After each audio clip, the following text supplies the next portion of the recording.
Hi there, I'm live, and today is my day 5 challenge video.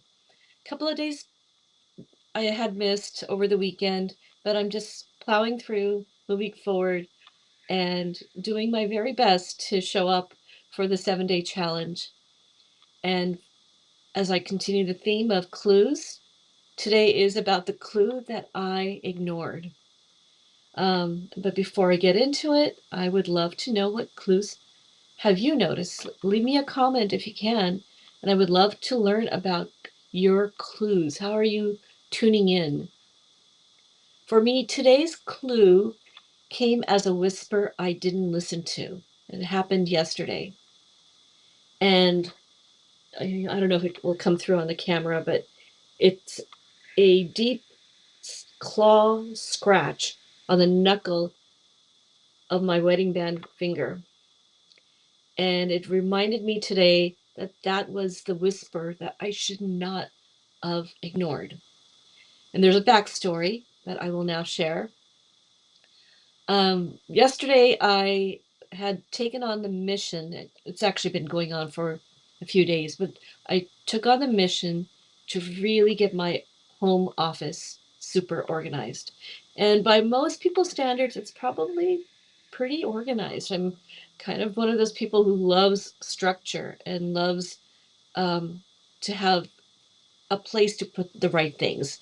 But there are spots that just hadn't yet been optimized, and I just had a surge of energy lately. Maybe it's the meditation, but like this overwhelming sense of clarity, like this will go there, and I will come up with a solution for things that seemed challenging in terms of organization. However, let's get into what happened this weekend. So, a little bit of another backstory is, as I've been mentioning over the course of several days, that my non negotiable every morning is meditation. In fact, I try to also do it regularly in the evening. And during that meditation, I have a series of techniques, breath work, mantras, other techniques to still the mind. And my goal has been to get to the place where there is no technique, there's no breath work. It is the ability to drop in into stillness. Some might call it silence. And the goal is to heighten my sense of ability to understand my deeper intuitive voice and understand what it's saying. Because one of the challenges I have faced most of my life is, while I have good um, instincts to make certain choices, they often on the surface appear like impulse. And trying to distinguish between impulse versus intuition requires silence so that you learn to recognize that voice. Somebody's calling, but I am going to ignore it for the moment. We'll, yeah, we'll ignore it for the moment.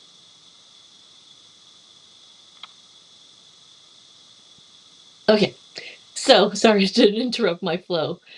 Um, as I was meditating this past few days, I've been reminding myself that the goal is deeper and longer moments of being able to listen so that I am cultivating better intuition. And think of it like as a snow globe, like when you shake it up and everything is twirling around. It creates chaos. It creates a sense of not knowing with clarity what it is that you need to do. And as I mentioned, lately there's been a greater and greater sense of clarity. It's for me, it's been coming in the form of energy and being able to tap into solutions. So, needless to say, if there's no stillness and all you see or experience or feel is noise, then the clues might be there, but you're just not seeing them or hearing them. So the clues aren't always loud for me. Sometimes it's barely a whisper. And as I mentioned, I've been on this mission to get my home office, and lots of parts of my home in general have been um, getting super organized, getting prepared for what I believe more things to come. And maybe that's coming from a place of intuition, but bigger things that I'll need to channel my energy on. So why not create clarity in other parts of your life? So I've been decluttering, and the floor in my office had been just filled with things, books, 3-ring binders, piles of things that the cats decided to shove out of the cabinets out underneath because, I think they were just trying to be helpful, but I've never truly been the most patient individual. So when I'd see those piles being shoved further onto the floor, I'd be like cringing, going, come on, let me get to it. Anyways, we've got these 2 cats, Luke and Leia, 2 Jedi forces in our home. And yes, we are that kind of family. We are a Star Wars family. And Luke is fearless and a little too curious, often in my mind described as mischievous. And he was kind of crawling around last couple of days as he saw a lot of this chaos being pulled onto the floor. And I just really didn't want him to wander around. I actually am not very good about him wandering around often in my office. And it's something I'm working on. I'm like, let him wander around. I usually have to then pick him up and take him out. And well, anyways, he started wandering into the office the umpteenth time, towards a place where my husband and I were trying to hang something back there on that other wall.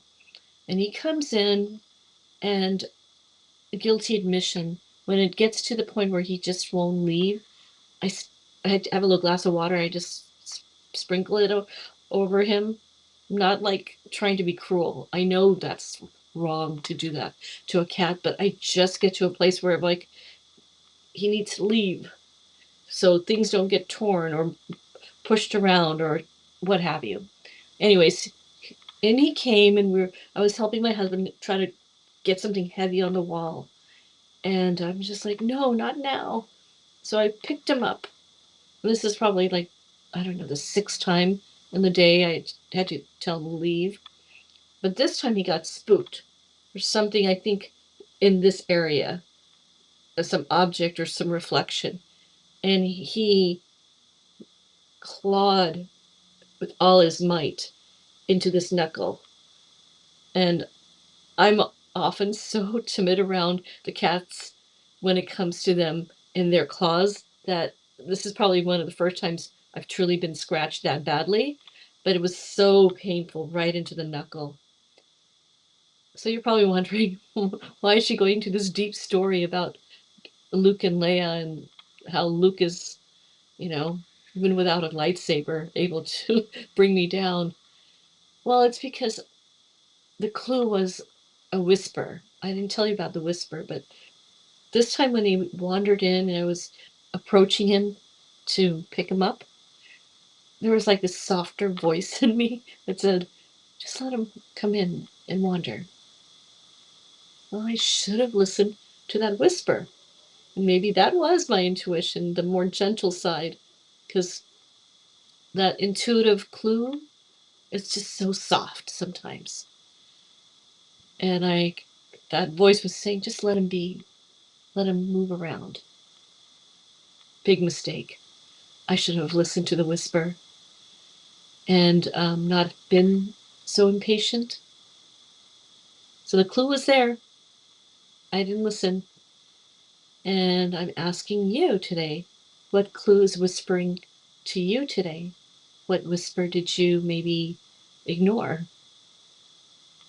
So that's the end of day 5 of 7. I know I haven't been consistently coming in, but at least I'm getting all of the days in, and I'm showing up, still learning to listen, still trusting the pause, even when I forget. DM me at Instagram omni.mindfulness with the word clue to learn about my upcoming June meditation series on intuition. Look in the show notes. I also have a link if you'd like to sign up for my newsletter. I would love you to be part of my community. I offer skills in AI strategy, social media marketing, and mindfulness, because why not? No one else is doing it. And the human advantage is that we are souls on a journey and we're here to learn. And we're not here to be you be in a space where we're constantly struggling with the technology.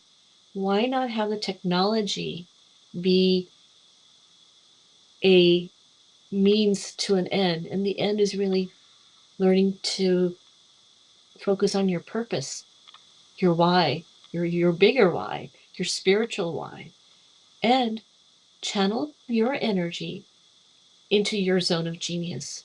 And these tools and AI and all of that, it's just there to free up that energy so that you can focus on your zone of genius. And today, listen to the whispers, okay? Thank you, and thank you for being part of this journey with me. It's been fun, it's been intimidating, and I'm learning. And as I've mentioned, I will continue sharing more about the tech side of things like Ecamm, but one step at a time, okay? Take care, everyone. Please drop me a note and follow me. I would really appreciate it.